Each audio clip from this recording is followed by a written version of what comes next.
करते हो मेरे बाबा, मेरा नाम हो रहा है बाबा, आपकी कृपा से ये सब काम हो रहा है। हम निमित्त हैं,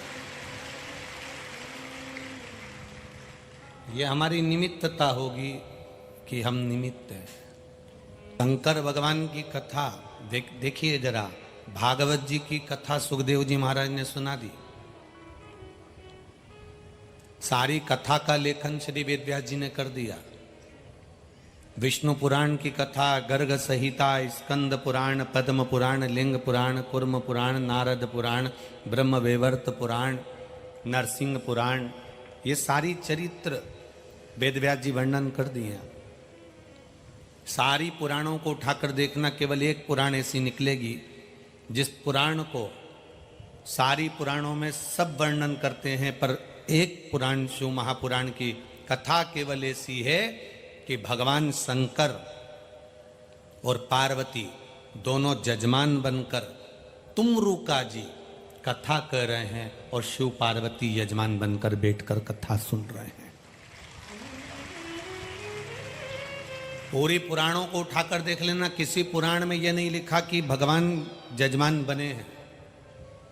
हर पुराण में लिखा है कोई राजा जजमान बन गया, कोई ऋषि जजमान बन गया, कोई साधु बन गया, कोई तपस्वी बन गया, कहीं कौवा बना, कहीं गरुण जी बने, कहीं कोई बना, कहीं कोई बना। पूरी पुराणों को उठाकर देखिए, कोई ना कोई यजमान बना है।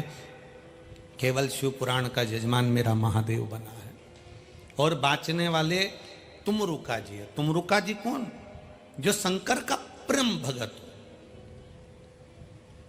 शिव पुराण बाँचने के लिए शंकर का गुणगान करने वाला, शंकर का उपासक, शिव पर पूर्ण भरोसा करने वाला होगा।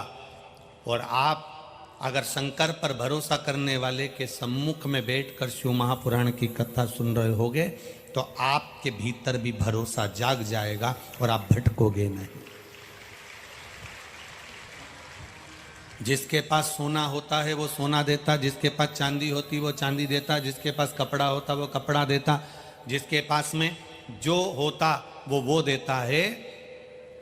शिव पुराण बाँचने वाला, शंकर का कोई विश्वास उसके हृदय में होगा तो आपको विश्वास देगा। अगर विश्वास नहीं होता तो आप भी इतनी मात्रा में बैठकर कथा को श्रवण नहीं कर पाते।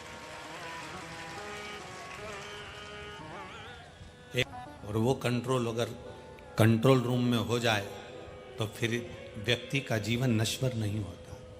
बेटा माँ बाप को चिल्लाकर बात कर लेता है, वो तो चले जाता है, पर माँ बाप से पूछे उसके कितने दिन उस बात को उसके दिमाग से निकलने में कितने दिन लग जाते हैं,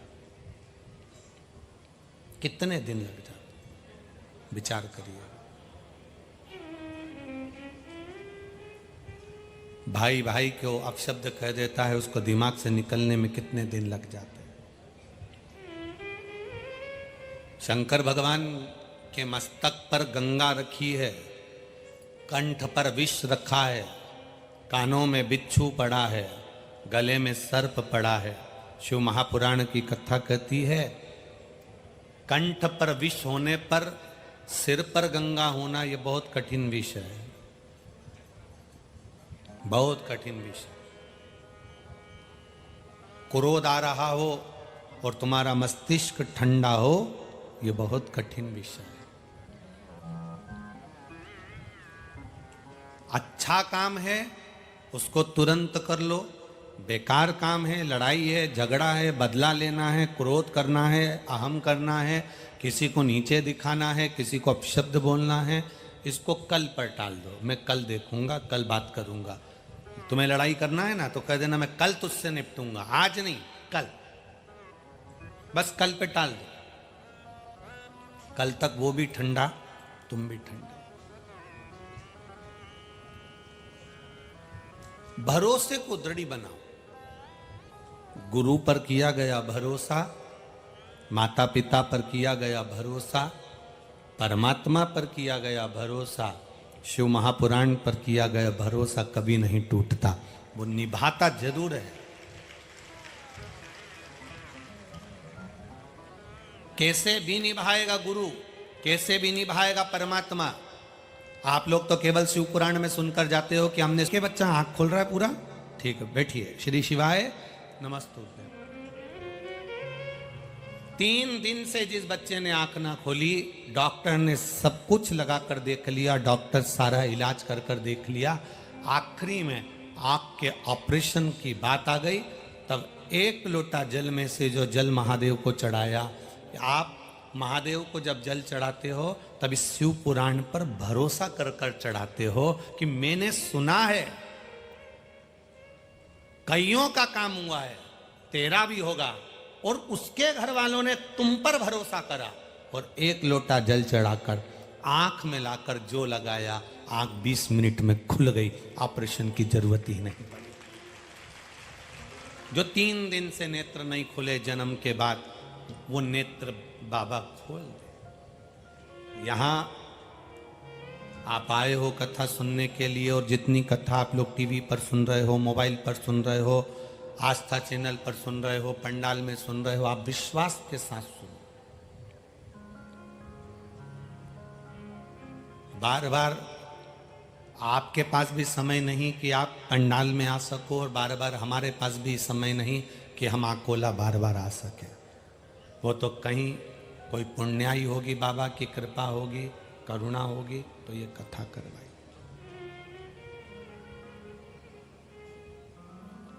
बहुत कठिन, बहुत कठिन।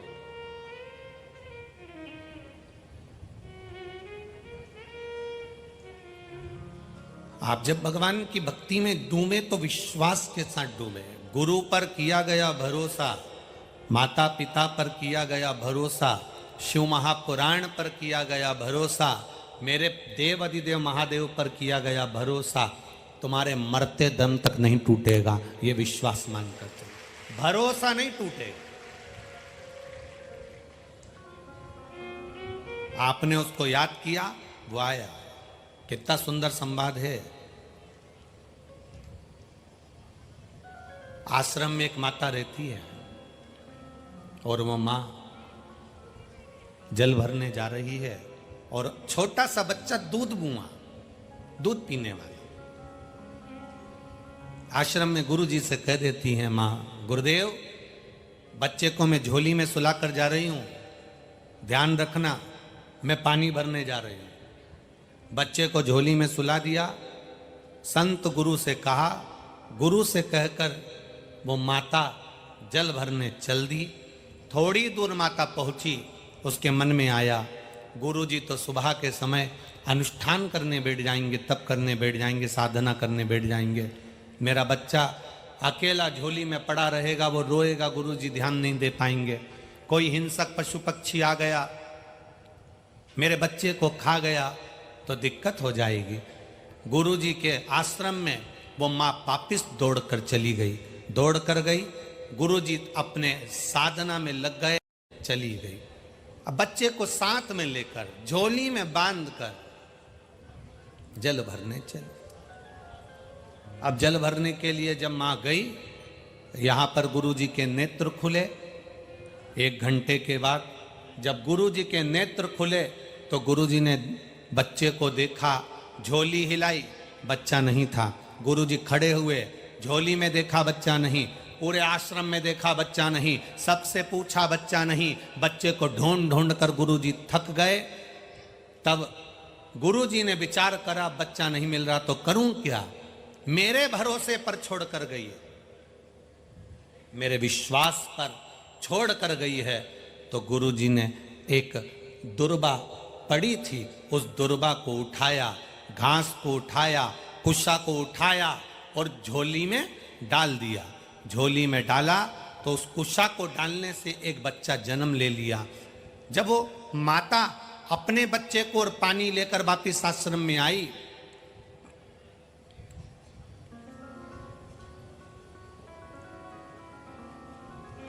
तो आते से ही उस माता ने उस झोली में देखा तो एक छोटा सा बच्चा सोया था। माता ने गुरुजी से पूछा, गुरुदेव मैं तो अपने बच्चे को लेकर चली गई थी, फिर ये झोली में बच्चा कहां से आ गया? इतने में गुरुजी ने कहा, तू मेरे विश्वास पर, मेरे भरोसे पर मुझको कहकर गई थी, और मैंने जब उठकर देखा बच्चा नहीं था, इसलिए मैंने ये कुशा डालकर इस बच्चे को जन्म दे दिया। वो कोई दूसरी नारी नहीं थी, माता सीता थी, जिनके झोली में एक बेटा लव पहले था, और जो कुश से पैदा हो गया उसका नाम कुश था। विश्वास, गुरु पर अगर भरोसा करा है, शिव पुराण पर भरोसा करा है, तो कहीं से भी करेगा, कैसे भी करेगा। गुरु को लगा कि बच्चा नहीं है, तो उन्होंने बच्चा कुश से बना दिया, दुर्वा से बना दिया, डाब से बना दिया, पर बच्चा सामने ला दिया, क्योंकि तुमने भरोसा उस गुरु पर करा है। अगर तुमने भरोसा शिव महापुराण पर करा है, भगवान शंकर की कथा पर करा है, शिव भक्ति पर करा है, जिस मंदिर में जल चढ़ाने जाते हो, एक लोटा पानी चढ़ाने के लिए जाते हो, उस शिवलिंग पर आपने भरोसा करा है, आपने कुबेरेश्वर धाम पर भरोसा करा है, भगवान शंकर की कथा पर भरोसा करा है, महाकाल राजा पर भरोसा करा है, आपने राजराजेश्वर पर भरोसा करा है, गजानन महाराज पर भरोसा करा है, स्वामी समर्थ पर भरोसा करा है। आप भरोसा दृढ़ क्यों नहीं बनाते? आप विश्वास दृढ़ क्यों नहीं करते? कई लोग आएंगे आपके पास में आकर कहेंगे हम सब कुछ कर सकते हैं, हम पर विश्वास करो, हम पर भरोसा करो। कोई आएंगे कहेंगे आपसे श्री शिवाय नमस्तुभ्यम बोलने से कुछ नहीं होगा, ये मंत्र जपो, वो मंत्र जपो, ऐसा करो, वैसा करो। तो उनसे भी कह देना हमने शिव महापुराण की विद्येश्वर संहिता में लिखा हुआ देखा है, श्री शिवाय नमस्तुभ्यम कहने वाले का केवल मुख का दर्शन कर लिया जाता है तो हजारों अश्वमेध यज्ञ का पुण्य फल प्राप्त हो जाता है। और आप कह रहे हो कि श्री शिवाय नमस्तुभ्यम नहीं जपना चाहिए, तो शिव महापुराण की विद्येश्वर संहिता में क्यों लिख दिया? वेद व्यास जी ने क्यों वर्णन कर दिया? किस लिए वर्णन कर दिया? श्री शिवाय नमस्तुभ्यम का मतलब होता है हम भगवान शंकर को प्रणाम करते हैं, नमस्कार करते हैं, उनको प्रणाम करते हैं। और प्रणाम, नमः शिवाय का मतलब भी होता है कि हम तुम्हें नमन कर रहे हैं।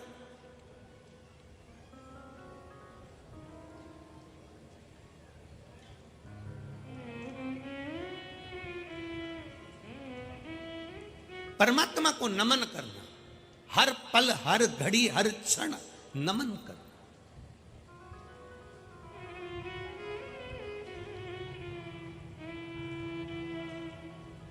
बहुओं से निवेदन है, अपने मायके जाओ ना, सास को नमन कर कर जाओ, सास तुम्हें 500 का नोट जरूर देगी, पक्का है। तुम्हें नहीं देगी तो तुम्हारे बच्चों को देगी। कहां जा रहा है? नानी क्या ले, ये 100 रुपए ले, ले ये 50 रुपए ले। बोलो जी जी सही है कि गलत है? सास देगी। आप नमन कर कर तो जाओ। आप अपनी वाणी से बार बार कहते हो श्री शिवाय नमस्तुभ्यम, श्री शिवाय नमस्तुभ्यम, श्री शिवाय नमस्तुभ्यम। जब बार बार कहते हो, बार बार उच्चारण करते हो, बार बार कहते हो, तो भगवान देवादिदेव महादेव को भी लगता है ये मुझे बार बार पुकार रहा है, मुझे बार बार नमन कर रहा है, मुझे बार बार कह रहा है, ये मेरा फर्ज बनता है कि मैं इसको कुछ ना कुछ दूं। विश्वास दृढ़ कर लो अपना। और जब तुम्हारा विश्वास दृढ़ हो जाए, जब तुम्हारा भरोसा दृढ़ हो जाए, समझो जीवन का सबसे बड़ा सुख प्राप्त हो गया, जीवन का सबसे बड़ा आनंद प्राप्त हो गया। मीरा, कर्मा, नामदेव, ध्रुव, प्रहलाद, संत तुकाराम जी, संत एकनाथ जी, संत ज्ञानेश्वर, संत श्री स्वामी समर्थ, संत श्री गजानन महाराज, इनके पास में था क्या? इनके पास में विश्वास था। नामदेव जी को मंदिर के अंदर नहीं जाने दिया, नामदेव जी को उठाकर मंदिर के पीछे पटक दिया। अब मंदिर के पीछे ना तो कोई मूर्ति थी, ना कोई भगवान था, ना कोई पूजन का स्थान था, पर नामदेव जी मंदिर के पीछे पड़े हैं। कुछ भी नहीं था मंदिर के पीछे, केवल मंदिर के पीछे की दीवार थी, पर कुछ था नामदेव जी के भरोसा।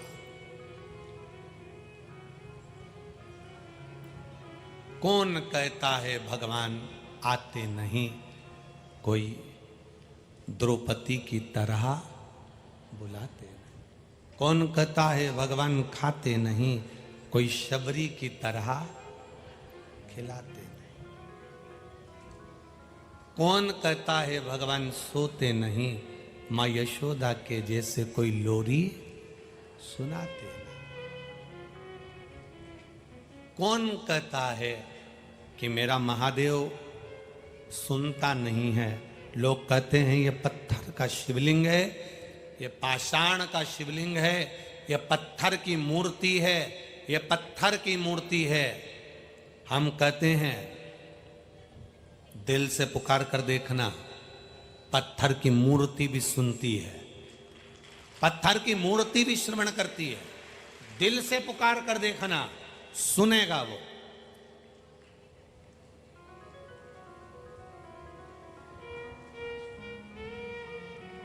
एक बूढ़ी माँ की कथा बड़ी सुंदर है महाराज। एक बूढ़ी माँ, उसके पास में छोटे से लड्डू गोपाल थे, छोटे से लड्डू गोपाल। उनकी सेवा करती थी वो, स्नान करा देती, कपड़े पहना देती, अंगवस्त्र से पोंछ कर इत्र लगा देती, सुंदर मुकुट कांचनी श्रृंगार आदि कर देती, मुकुट आदि कांचनी वगैरह लगाकर श्रृंगार कर देती, फिर राजभोग रख देती, भगवान को दर्पण दिखाती, राजभोग रख देती। अब उसके मायके में शादी आ गई। उसने अपनी बहू से कहा कि मुझे मायके जाना है बेटा, और मेरे घर में लड्डू गोपाल की सेवा है, ठाकुर जी की सेवा है, क्या तू कर लेगी? बाहर का ना बढ़ा के अंदर का बढ़ा। मेरे घर में लड्डू गोपाल की सेवा है, अपने घर में, क्या तू कर लेगी? माँ क्या करना है बताओ,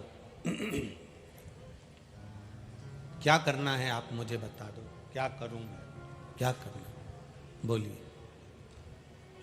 माँ ने कहा 3 बार ताली बजाकर भगवान को उठा लेना, उनको थाली में बिठाकर स्नान करा देना, उनको थाली में बिठाकर स्नान करा देना, और स्नान कराकर अंग वस्त्र से भगवान को पोंछ देना, फिर इत्र लगाना, फिर कपड़े पहनाना, फिर उनको मुकुट कांचनी लगाना, फिर मुकुट कांचनी लगाकर जब पूरा श्रृंगार हो जाए दर्पण दिखाना, दर्पण दिखाए भगवान मुस्कुरा दे, तब भगवान को भोग लगाना। ठीक है माँ, फिर राजभोग करा देना, भोग लगा देना। ठीक है माँ, ऐसे ही करूंगी, पक्का। आप मैं जाऊं? हाँ जाओ। बहू ने 3 बार ताली का नाद किया और 3 बार ताली का नाद कर कर बहू ने भगवान को उठाया, स्नान कराया, इत्र लगाया, वस्त्र पहनाए, श्रृंगार करा। बाद में सास ने कहा था दर्पण दिखा देना, भगवान मुस्कुरा दे, तब राजभोग धरा दे। अब इसने दर्पण दिखाया, भगवान को कांच दिखाया, दर्पण, और ये विचार करने लगी भगवान तो हंसे ही नहीं, मुस्कुराए नहीं। इसका कहने का मतलब सास का ये नहीं था कि भगवान हंसेंगे, उसका मतलब था कि दर्पण दिखाओ तो भगवान मुस्कुराते हैं। अब इसको लगा कि भगवान तो मुस्कुराए नहीं, तो मैं राजभोग कैसे धराऊं? मुझे लगता है भगवान की सेवा में कोई कमी रह गई।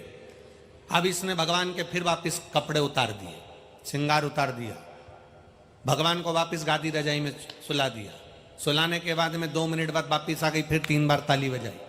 ताली बजाने के बाद में फिर वापस भगवान को थाली में रखा, स्नान कराया, कपड़े पहनाए, श्रृंगार करा, फिर बाद में वापस दर्पण दिखाया। सास ने कहा था भगवान मुस्कुरा दे, तब राजभोग धरा देना। जो दर्पण दिखाया तो भगवान मुस्कुराए नहीं। इसको लगा मेरी सेवा में कोई कमी रह गई, इसने वापस भगवान के कपड़े उतार दिए, फिर उतार दिए, फिर भगवान को स्नान कराया, फिर श्रृंगार करा, फिर दर्पण दिखाया, भगवान मुस्कुराए नहीं। अब इसको कौन समझाए? पीतल की मूर्ति है, कोई मुस्कुराएगी क्या? ये तो हृदय का भाव होता है। सास ने कहा था भगवान मुस्कुरा, मतलब दर्पण दिखाओ तो भगवान मुस्कुराते हैं। ये सास के सहज भाव था, पर भगवान नहीं मुस्कुराए। इसने वापिस कपड़े उतार दिए, फिर सुला दिया। सवेरे 7 बजे से भगवान को बार बार निला रही, श्रृंगार करा रही। दोपहर की 3 बज गई। भगवान भी मन में सोच रहे, निलाई निला रही है, खिला तो कुछ भी नहीं रही है भगवान को। 35वीं बार ये भगवान को स्नान करा रही थी, श्रृंगार कर रही थी।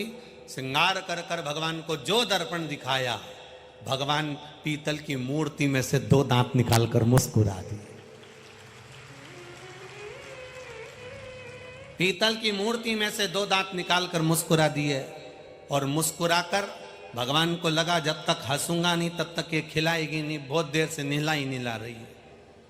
भगवान मुस्कुराए और तुरंत भगवान के तेरे नहाने से अब डर लगने लगा, इसलिए अब कुछ खिला दे।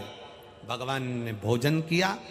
अब तो बहू प्रतिदिन भगवान का श्रृंगार करती, वस्त्र पहनाती, और वस्त्र पहनाकर जो दर्पण दिखाती, भगवान पहली बार में ही हंस देते, क्योंकि भगवान को मालूम है फिर नवा देगी, ये फिर नहलाएगी, ये बार बार नहलाएगी। इससे अच्छा है कि मैं मुस्कुरा दूं, मैं हंस दूं। भगवान फिर मुस्कुरा देते। सास आ गई। सास ने बहू से कहा, तो श्रृंगार पूजन कर रही है बढ़िया? बिल्कुल।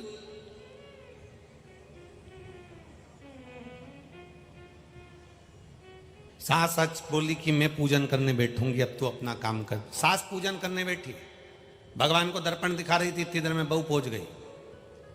दर्पण दिखा के सास ने रख दिया और भगवान को राजभोग दे दिया। इतने में बहू ने कहा, नहीं नहीं, तुम ही तो कह के गई थी भगवान